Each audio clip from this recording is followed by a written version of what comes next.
বর্তমানে দেশের এমন একটা পরিস্থিতিতে দাঁড়াইছে যেখানে আসলে অন্যায়ের প্রতিবাদও করা যায় না, ন্যায়ের প্রতিবাদও করা যায় না।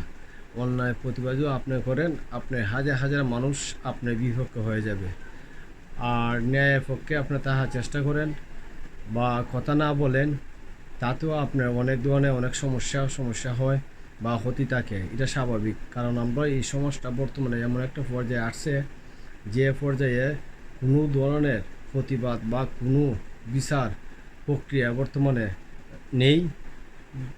আছে কাদের আছে, যাদের স্বাবলম্বী এবং চ্যানেল ভালো, তাদের বিচার প্রক্রিয়া সব কিছুই আছে। আর যারা আমাদের মতো নিরীহ মধ্যবিত্ত, কোনো কিছু করতে পারবে না, শুধু মুখ ভরে সহ্য করতে হবে, এই এইভাবে যারা আছে তারাই শুধু এই দেশের সময় ইংরেজরা যেভাবে শাসন করতো সেম শাসনগুলো আমাদের দেশে চলে আসছে। এই যে আমাদের স্টুডেন্ট ভাইয়েরা এবং অনেক জনসাধারণ, অনেক মানুষ নিরপেক্ষভাবে অনেক মাঠে মাঝে আসছে এবং তারা এই প্রতিবাদের কোটা আন্দোলনের যে প্রতিবাদটি করতেছে, এখানে দেখা যায় তারা প্রতিবাদ করতে আসছে, কিন্তু এখানে দেখা যায় অনেক দলগুলোও সংযুক্ত হয়ে গেছে। এই দেশের মধ্যে এমন একটা আসলে অবস্থা, যে কোনো একটা প্রতিবাদ করতে হলে এখন এই প্রতিবাদের মধ্যে চলে আসে রাজনীতি। আর এই রাজনীতির কারণে আমাদের দেশের এই অবস্থা।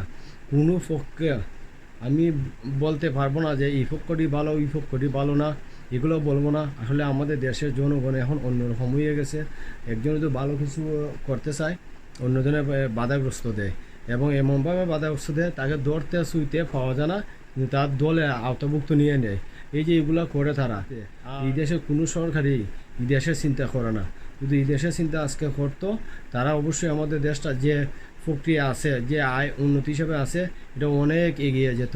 কিন্তু অথচ শেষমেশ দেখা যায় আমাদের দেশের যে জনগণই থাকে, তাদের কোনো বিচার বা কোনো প্রতিবাদে কিচ্ছু থাকে না। আমাদের দেশে যে পরিমাণের অর্থ আসে প্রবাস থেকে, আমাদের দেশ অনেক এগিয়ে যাওয়ার কথা, কিন্তু আজকে দেখা যায় এগুলো কোনো হিসাব কিতাব নেই। অথচ দেখা যায় বিভিন্ন সময় বিভিন্ন মানুষের প্রবাসী নিয়ে সমালোচনা করে, একটুকু চিন্তা ধারণা করে না যে এদের কারণে আমাদের দেশ আছে সচ্ছল এবং সবল আছে। ও দেখা যায় অনেক সময় কোনো এক মাসে যদি রেমিটেন্স না আসে এই দেশে, তখন দেখা যায় এই দেশের অবস্থা, অর্থনৈতিক অবস্থা এমন দুর্বস্তভাবে হয় যেগুলো আসলে বলার বাইরে। কিন্তু যারা হিসাব কিতাব করে তারা একমাত্র বুঝতে পারে। আর কিছু ফাউল মানুষ আছে, তারা এমনভাবে মন্তব্য করে, বুঝে যায় এই দেশের মধ্যে প্রবাস যারা গেছে, প্রবাসের মানুষ এই দেশে বোঝা হয়ে গেছে। মূলত তারা কি বোঝা হয়েছে, আজকে বিভিন্ন বিষয় আপনি দেখেন, বিভিন্ন দালানকুড়া দেখেন, যত সব এই বাংলাদেশের ভিতরে, এই দেশের ভিতরে যত সব বড় বড় বিল্ডিং, বড় বড় প্রজেক্ট এগুলো আছে, সম্পূর্ণ কিন্তু প্রবাসী 99%। কিন্তু 1% এই দেশের মানুষ, কিন্তু এই দেশের মানুষ 1% তা সত্ত্বেও অনেক ধরনের কথাবার্তা বলে। তারা এই না সেই না অনেক যুক্তি পরামর্শ দেওয়ার মতো মানুষ এই দেশের শেষ নেই। কিন্তু দেখা যায় উন্নয়নের কাজের কোনো মানুষ এগিয়ে নেই। কারণ কি, তারা তারা মানে মন্তব্য দিকে সময় দিতে প্রস্তুত, কিন্তু কাজের দিকে তারা অযুক্তিকর যে বিষয়গুলো আছে এগুলো নিয়ে ব্যস্ত থাকে। এই যে কোটা আন্দোলনের বিরুদ্ধে নিয়ে মানুষের এইসব কথাবার্তা বলতেছে, এগুলো নিয়ে দেখা যায় অনেকের দ্বিমত, অনেকের মত, এগুলো কি দেশের স্বার্থে মানুষ চায় কাজ করতে, কিন্তু অথচ দেখা যায় অন্য দিক থেকে এক্সট্রা লোকগুলা এসে তারা নিজের নিজের ব্যক্তি স্বার্থে বা দলের স্বার্থে তারা কাজ করে। এই যে ব্যক্তি স্বার্থে এবং দলের স্বার্থে আপনার কাজ করেন, আপনার ছেলে মেয়ে বা আপনার পরিবারে কেউ কি এইটা সুবিধা বুক করবে না?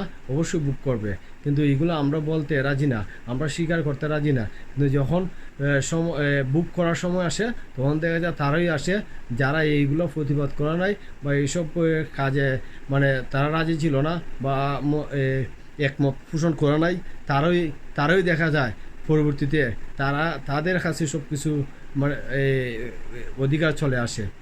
এইগুলা করে আসলে এই যে কিছু মানুষ মারা গেছে বা মরতেছে, তাদের পরিবারকে কে দেখভাল করবে? কেউ তো দেখবে না।